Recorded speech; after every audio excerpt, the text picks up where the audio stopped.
Bonjour à tous, c'est Maxime Tremblay de Windows Québec et je veux vous présenter le nouveau, plus tellement nouveau maintenant, mais le Nokia Lumia 1020. C'est mon appareil, c'est celui que j'ai décidé d'utiliser comme appareil principal.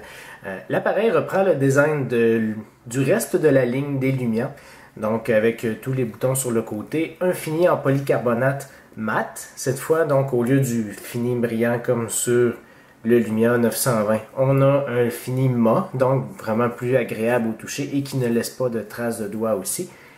Et puis les boutons, bon, sur le côté droit, comme je disais.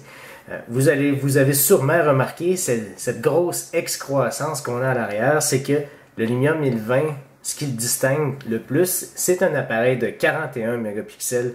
Donc, c'est pas une question de gimmick, c'est vraiment quelque chose qui est utile, notamment pour faire des zooms en mode numérique, mais en même temps où est-ce qu'on peut conserver une qualité de photo intéressante.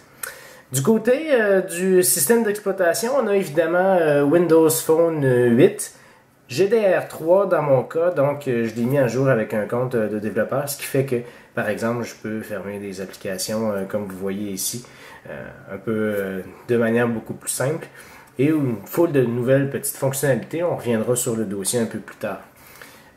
Côté Windows Phone 8, comme à l'habitude, c'est un système d'exploitation super fluide. On peut aller dans toutes les applications, dans tout le système, et le système va rester fluide à 100% tout le temps.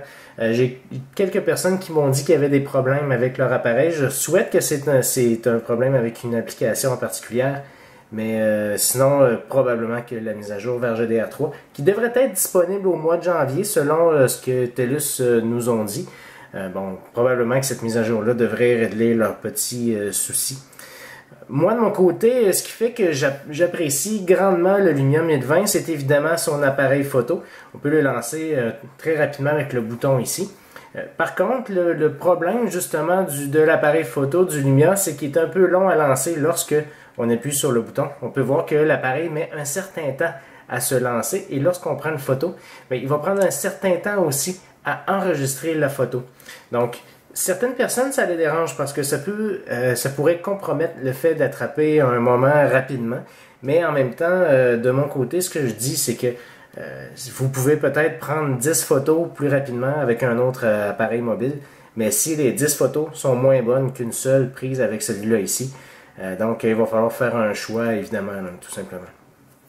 Pour le reste, le Lumia 1020 propose une foule de, comment est-ce que je pourrais dire, des applications exclusives, des applications de Nokia. Vous voyez ici, j'en ai installé plusieurs.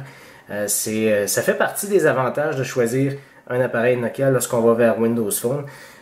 D'ailleurs, c'est pas pour rien que Nokia représente actuellement environ 90% du marché de toutes les Windows Phone, ce qui est énorme. En termes de part de marché, ça met Nokia à peu près équivalent.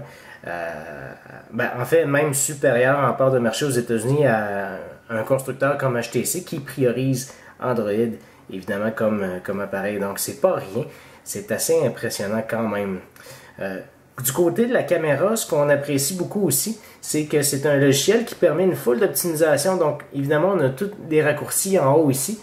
Peut-être que vous ne voyez pas bien. Mais aussi, avec le bouton sur le côté, on peut le placer comme ça et avoir des réglages très agréables à utiliser avec les doigts. Donc, ceux qui apprécient la photographie vont aimer avoir tous ces réglages manuels-là.